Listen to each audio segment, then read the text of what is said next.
No man can fully grasp how far and how fast we have come. But condense, if you will, the 50,000 years of man's recorded history in a time span of but a half a century. Stated in these terms, we know very little about the first 40 years, except at the end of them, advanced man had learned to use the skins of animals to cover them. Then about 10 years ago, under this standard, man emerged from his caves to construct other kinds of shelter.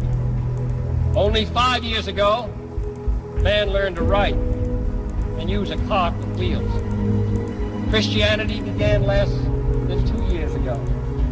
The printing press came this year. And then less than 2 months ago, during this whole 50-year span of human history, the steam engine provided a new source of power. Newton explored the meaning of gravity. Last month, electric lights and telephones and automobiles and airplanes became available. Only last week did we develop penicillin and television and nuclear power. And now, if America's new spacecraft succeeds in reaching Venus, we will have literally reached the stars before midnight tonight. This is a breathtaking pace, and such a pace cannot help but create new ills as it dispels old. New ignorance, new problems, new dangers.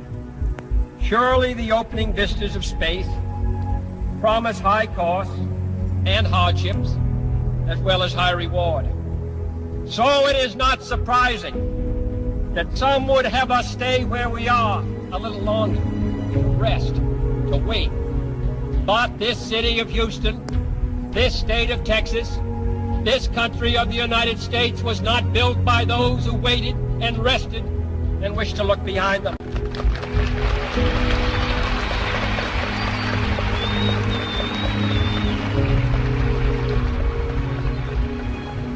For the eyes of the world now look into space, to the moon, and to the planets beyond. And we have vowed that we shall not see it governed by a hostile flag of conquest, but by a banner of freedom and peace. The exploration of space will go ahead, whether we join in it or not. And it is one of the great adventures of all time. Those who came before us made certain that this country rode the first waves of the Industrial Revolution, the first waves of modern invention, and the first wave of nuclear power. And this generation does not intend to founder in the backwash of the coming age of space. We mean to be a part of it. We mean to lead it. Its hazards are hostile to us all.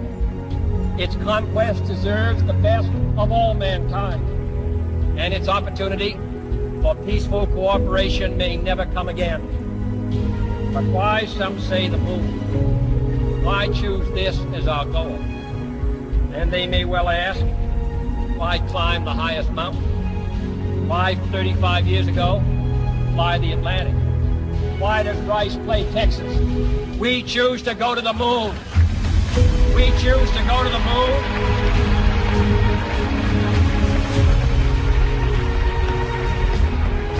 We choose to go to the moon in this decade and do the other things, not because they are easy, but because they are hard. Because that goal will serve to organize and measure the best of our energies and skills. Because that challenge is one that we're willing to accept, one we are unwilling to postpone, and one we intend to win. The others